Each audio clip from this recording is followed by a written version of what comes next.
And here's my next guest. Go ahead, introduce yourself. My name is Rob Tetrault. I'm president and co-founder of the Canadian CMV Foundation. My wife and I founded that charity about 3 or 4 years ago with the sole purpose to try to eradicate congenital CMV infections.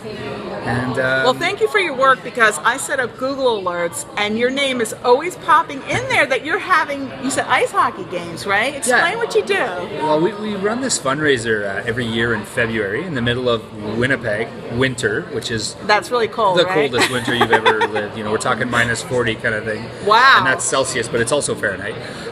So we run this ball hockey tournament, so people come and they play ball, and we throw a party, and we have a beer garden, and we have bands, and we have bouncers for the kids, and we play ball hockey. And at that event, it's kind of a weekend event, we tell everyone about CMV, and we try to raise awareness that way. So, and I always see it in the news. So I can't remember the news media that I'm getting. Is there anybody that? Yeah, it would be like the Winnipeg Free Press would be on that. The Winnipeg Sun was on it. The Globe and Mail had an article on it.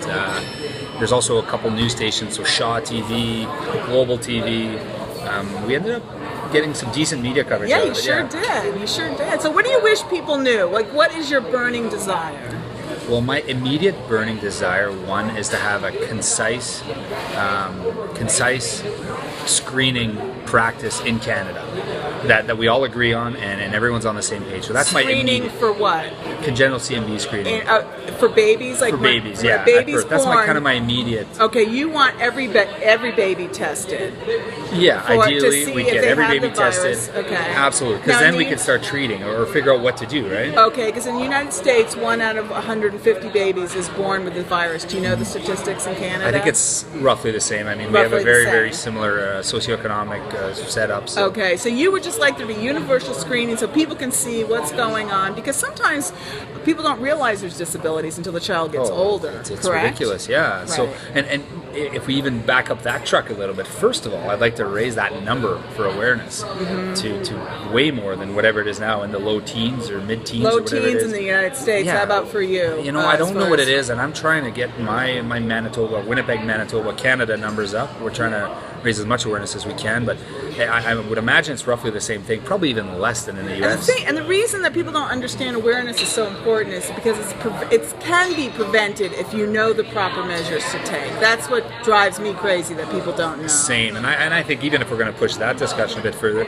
it's not just that, but it's also in order to be relevant in terms of vaccine research and Canadian government funding.